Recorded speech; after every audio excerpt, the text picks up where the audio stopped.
welcome to Mind Your Business, the channel where we are in at everybody's business. If you don't mind getting in people's business, you're on the right channel. Talking about current topics and gossip. Well, it was very cute to see Giselle and her daughters. I just was thinking, Grace, oh, you know, she's so sweet. It was nice to see her going off. And then, you know, fast forward, we're dealing with the drunken auntie at the table, Charrisse. Let's talk about it. Well, I've got to support my Christy crew. Let's talk about the Real Housewives of Potomac.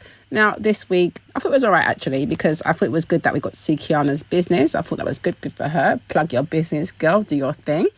So she's got her med spa, and it was good because we saw Candice go in to get her laser hair removal done on her little pum-pum. And then we know that Wendy was there too, and she went to get her laser hair removal done on her under her underarms. So I was like, good. She's brandishing her business. We're seeing what's going on now. I was like, good for Kiana. She definitely is fitting in that way, I feel like. They also had their own little sit-down chat about how the trip to DR went. You know, saying that Kiana handled herself really well. She obviously brought up the fact that, you know, she was really ill and no one checked on her but Giselle. And then, of course, she brought up the whole situation, noticing how Candice and Robyn have still got tension. And, you know, the fact that Robyn mentioned defamation, that got brought up as well. And Candice, you know, said that she also had some stuff on her that could be potentially defamatory, but she's not trying to go there. After that, we then see Giselle. She's sending off her firstborn daughter, Grace, off to college. It was really like a nice little package. I thought it was very emotional. It was very cute. And this is the Giselle that I like to see. When she's in her mummy mode, she comes across really sweet and nice. I'm just like, this is Giselle that we like. I thought it was really sweet when Grace was saying some really nice stuff about her mum, and, you know, how her mum showed her that she could still achieve her goals. You've got the producer there saying, oh, you know, that's really sweet. I was thinking, the producer, aren't you a producer / cameraman, aren't they breaking the fourth wall? So I thought this is interesting. I thought it was a very good package, but then it made me think, when I saw the guy saying, oh, yeah, that's really nice what you said about your mum, whatever he said, it made me think, oh, are you the one? Are you one of the guys that are behind here trying to fool us out here, trying to make us, you know, jump on Giselle and Robyn train and get on the Candice and Wendy hate train? Because sometimes these edits are very skewed and very biased. So if that is you, sir, please fix up your backside. Anyway, like I said, that little piece was cute. Moving on, we see Robyn at her house. We don't see her at her house very often with guests. So we saw her at her house. One has, you know, was off with the kids at the gym, apparently. Charrisse pops over, as does Ashley. You know, they're talking about what happened in DR a little bit. And of course, they mentioned Karen and her new trainer. I'm like, you guys can't help but mention Karen. She's not even in the scene. Like, leave the woman alone. Charrisse talking about how she'd been getting some massages, and the guy who came to her house to massage her offered to give her a vaginal massage. I said, oh, my Lord. Of course, it cuts to Ashley being shady about, you know, old women paying to get whatever they want. I don't know whether Charrisse took him up on that or not, but I was like, these people are very foolish. This is what they're doing out here. Okay. We also see Karen at her house, and Giselle pops over. You know, she's saying that Karen's been very supportive, and I like seeing Karen and Giselle in these moments, not when Giselle's trying to be bitchy, because I feel like Giselle is actually different when she's with her friends, not necessarily Karen, because I feel like them two get along quite nicely. They throw light shade at each other, but I feel like Giselle takes it up a notch when she's around the group. But anyway, they were shading each other a little bit, you know.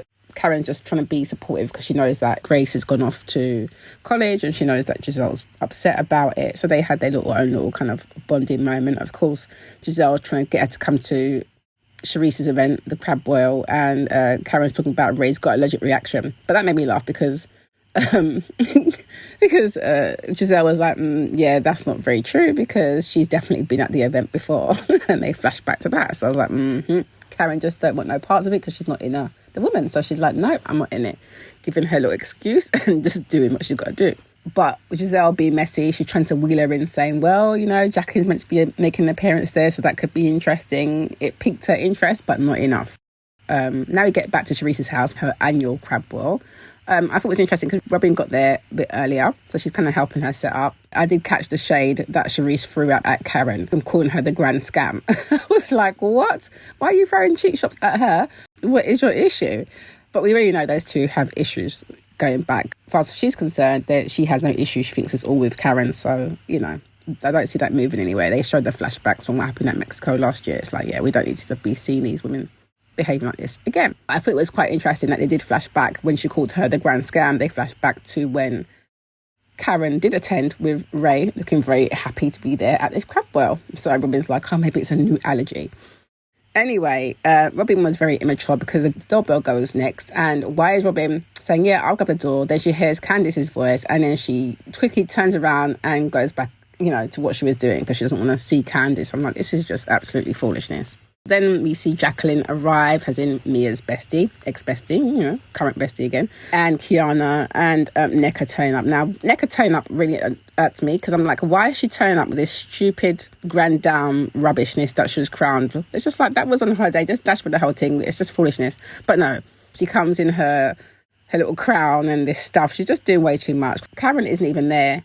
Wendy isn't even there. She's got some award thing that she was getting. So I'm like, why is the producers not filming her getting her award? Like, there is other stuff you can be putting in here to show people are doing stuff. You do it for Candy in Real Housewives of Atlanta when she's got other stuff going on. You try and filter things in. So I don't know why I don't do it for Wendy. I just think it's a bit biased.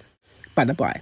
Anyway, so yeah, my point being was that Nneka's attempt to try and maybe get under the skin of Karen and, Wendy because she's been crowned the grand dame, it failed because no one cares.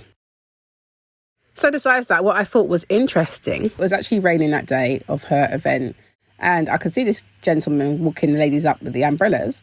It's only when, who was it? I think it was Ashley or someone was talking to him saying, are you enjoying being back with your mum? And I'm like, oh, it's her son. So she's really got her son out here doing doorman duties. I was like, Lord, okay. I thought she had hired help for that.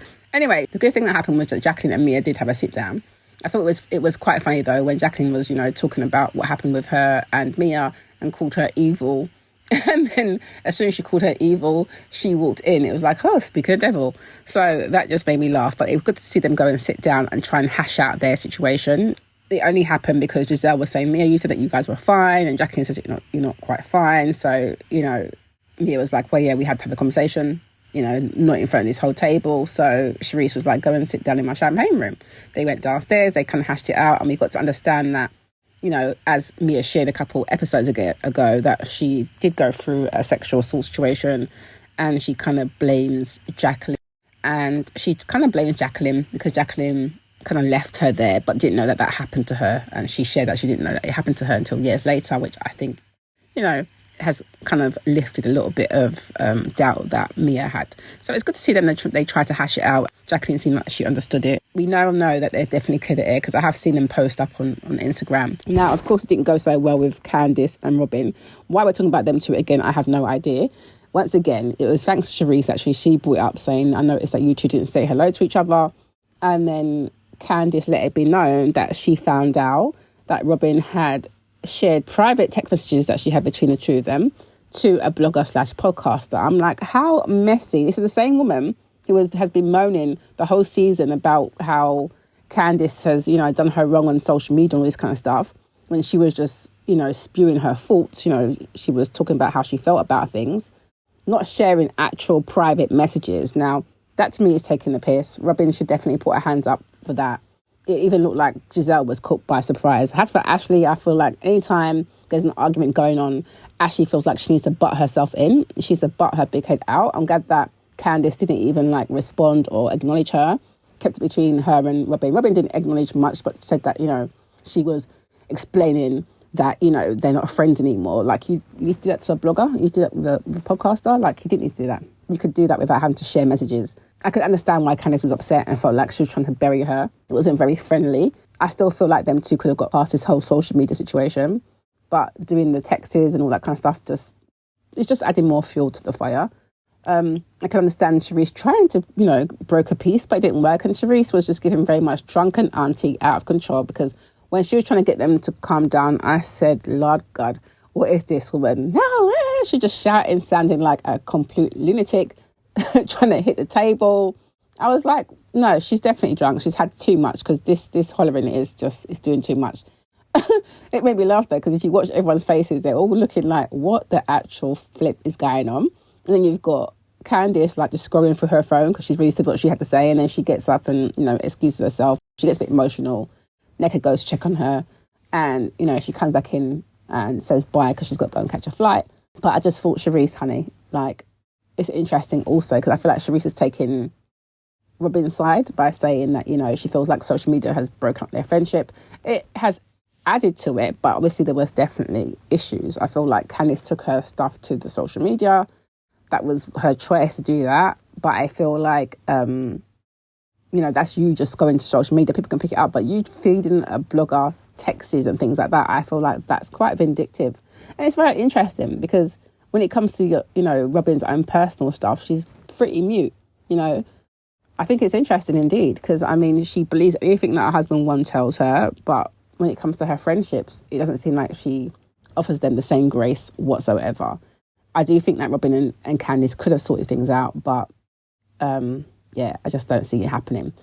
Not for now, not particularly with, feeding text messages and all that kind of stuff. And, it's just been going on forever. It's really quite annoying me. I do feel like Robyn's whole storyline has literally been about her and the Candice mix-up rather than the whole mix-up with her and Juan and him paying for people to stay at hotels and all this bullshit. It's just a whole deflection. I'm glad that Giselle stayed out of that bit. I know Giselle doesn't want to talk to Candice, so she was quite mute. But she did look like she was surprised to hear about the texts. Maybe I'm reading too into it, but if you look at her face, it looked like she put her head down, like say, oh, is that what she did? Oh, shit. Or maybe it was, oh, shit, because she got found out. I don't know. But either way, I just think it's a bit of bullshit. Once again, nothing of substance, really, in this episode.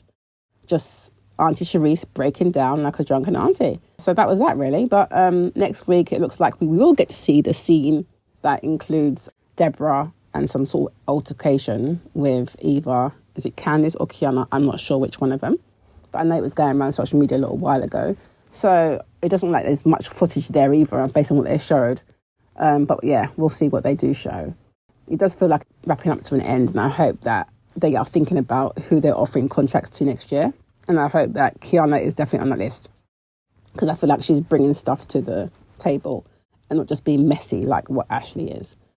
Of course, I had to check out what social media was saying. So here are some very interesting tweets.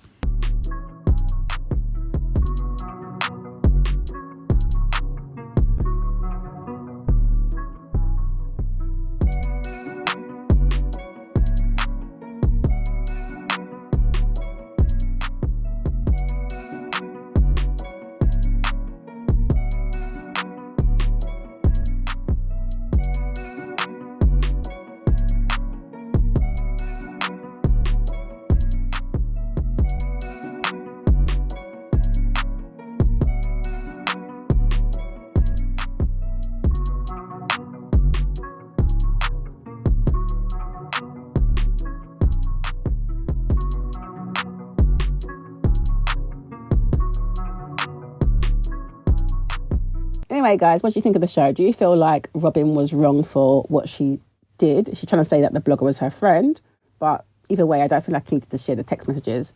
Do you think she was wrong for that? Do you think that is more Candice's fault? And are you just over this whole bullshit storyline by now? Because I certainly am over this shit. And what do you think about Giselle and her kids? I thought that scene was really sweet. It was adorable to see her in that mode, in her mummy mode, being a bit more emotional, a bit more in touch with her feelings, and not just be messy. So that side of Giselle I like to see. And what do you think about Jacqueline and Mia making up? And, of course, Charrisse's breakdown. Let me know your thoughts below. Yes, so thanks for watching that. Don't forget to subscribe, like, comment, share, and hit that notification bell so you know when I am uploading some more of people's business. So until then, my nosy people, stay blessed.